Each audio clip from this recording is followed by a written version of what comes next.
Good evening friends. तो class को आगे बढ़ाते हैं, देखते हैं अपन क्वेश्चन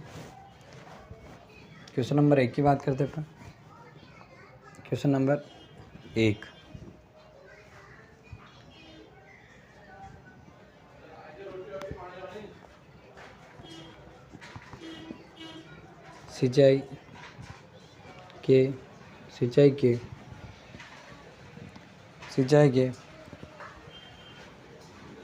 सिंचाई के पानी का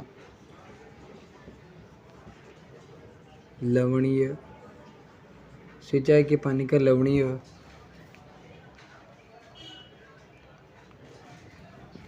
होने पर फसल की खेती करना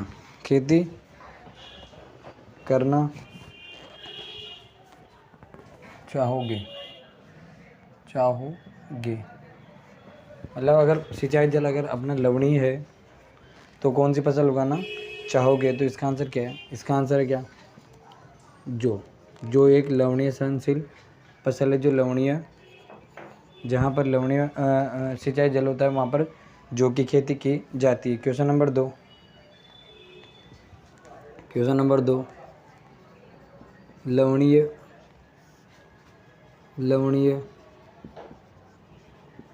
मृदाओं को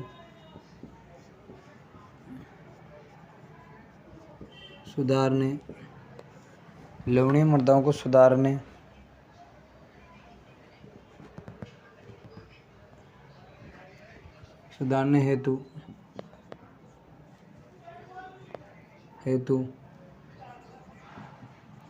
कौन सा उपाय किया जाता है? लवणीय मृदाओं को सुधारने हेतु कौन सा उपाय किया जाता है? तो इसका आंसर है क्या? इसका आंसर है निक्षालन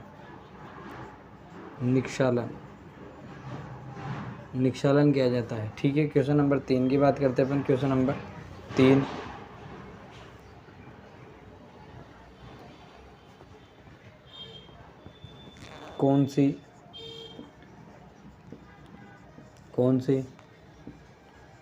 कौन सी मृदा में सर्वाधिक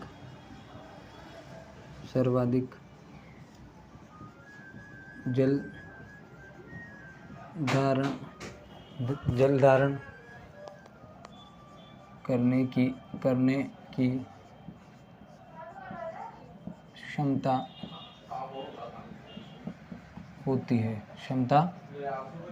होती है? तो कौन सी मृदा में सर्वाधिक जल धारण करने की क्षमता होती है? तो इसका आंसर कौन सा हो गया? इसका आंसर है क्या? मृत्तिका या क्ले इसको कहा जाता है। क्वेश्चन नंबर 4 की बात करते हैं अपन। क्वेश्चन नंबर 4,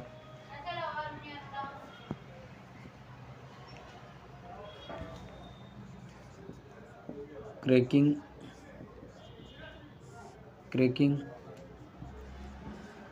किस प्रकार की मृदाओं में होती है? जो क्रैकिंग की समस्या है, मतलब दरारें पड़ने की जो समस्या है, वो कौन से प्रकार की मृदाओं में होती है? तो इसका आंसर हो गया क्या? काली मृदा के अंदर ये समस्या सर्वाधिक देखने को मिलती है। क्वेश्चन नंबर 5 की बात करते हैं अपन। क्वेश्चन नंबर 5,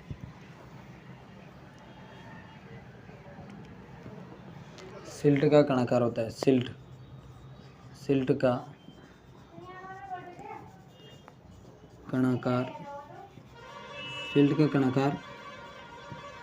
होता है। सिल्ट का कणाकार मतलब सिल्ट के जो कणों का आकार होता है वो कितना होता है? तो इसका आंसर है क्या? इसका आंसर है 0.02 mm से 0.02 mm तक इसका आकार होता है। ठीक है,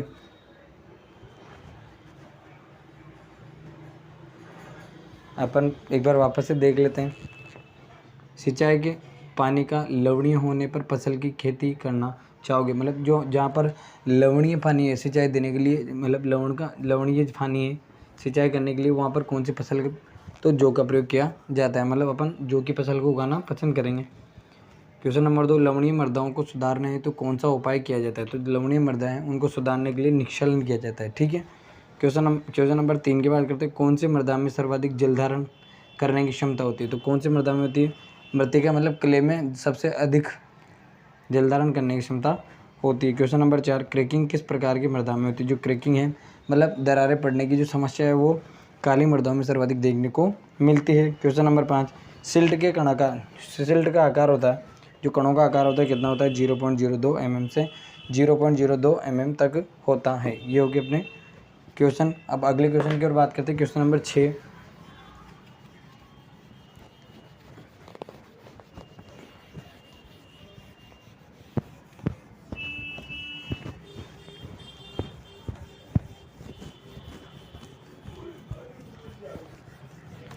क्वेश्चन नंबर 6 की बात करते हैं अपन। क्वेश्चन नंबर 6,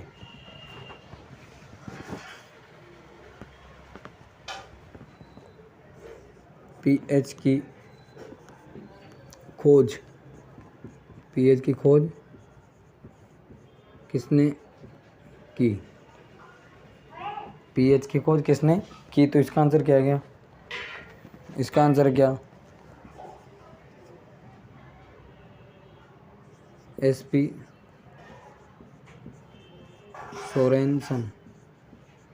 सोरेनसन ने पीएच की खोज की थी। क्वेश्चन नंबर 7 की बात करते हैं अपन। क्वेश्चन नंबर 7,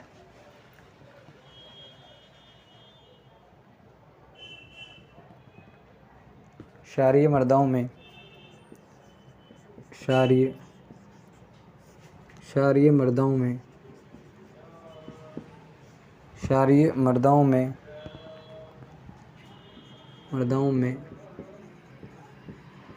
किस पोषक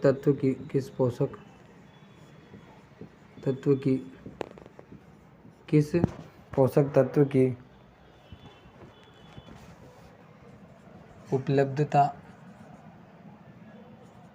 उपलब्धता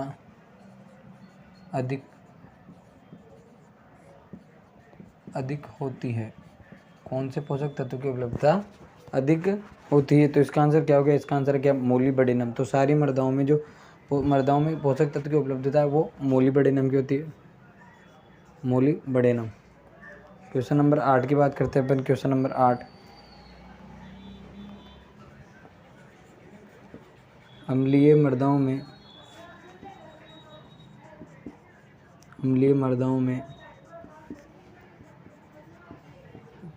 किस पोषक तत्व की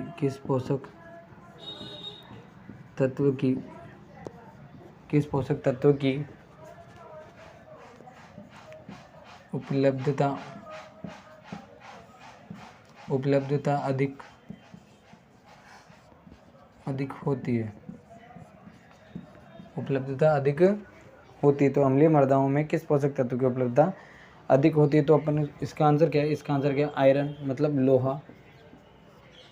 क्वेश्चन नंबर 9 की बात करते हैं अपन। क्वेश्चन नंबर 9,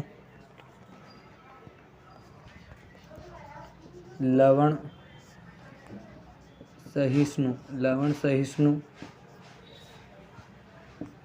सहिष्णु फसल है या लेग्यूम फसल है, तो लवण सहिष्णु फसल कौन सी होगी, आंसर क्या हो गया, डेचा एक लवण सहनशील फसल है। क्वेश्चन नंबर 10 की बात करते हैं, अंतिम क्वेश्चन है अपना। क्वेश्चन नंबर 10,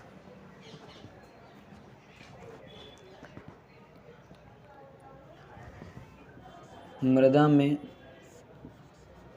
में जल की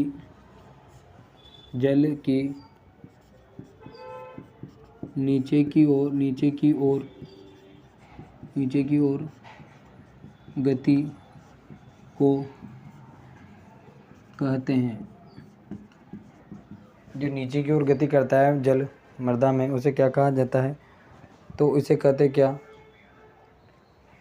आंसर क्या है? आंसर इसका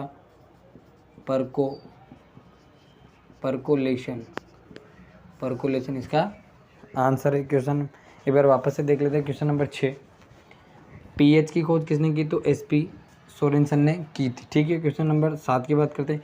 क्षारीय मृदाओं में किस पोषक तत्व की उपलब्धता अधिक होती है? जो क्षारीय मृदा है उसमें मोलिब्डेनम तत्व की अधिकता होती है। क्वेश्चन नंबर 8, अम्लीय मृदाओं में किस पोषक तत्व की उपलब्धता अधिक होती है? तो अम्लीय मृदाओं में आयरन मतलब लोहे की अधिकता होती है। क्वेश्चन नंबर 9, लवण सहिष्णु फसल कौन सी है? तो ढेंचा एक लवण सहनशील फसल है जो कि हरी खाद के रूप में काम में ली जाती है। क्वेश्चन नंबर 10, मृदा में जल की नीचे की ओर गति, मतलब एकदम नीचे, ऊपर से नीचे की ओर गति को कहा जाता है क्या? परकोलेशन कहा जाता है। ये हो गया अपने आज के क्वेश्चन।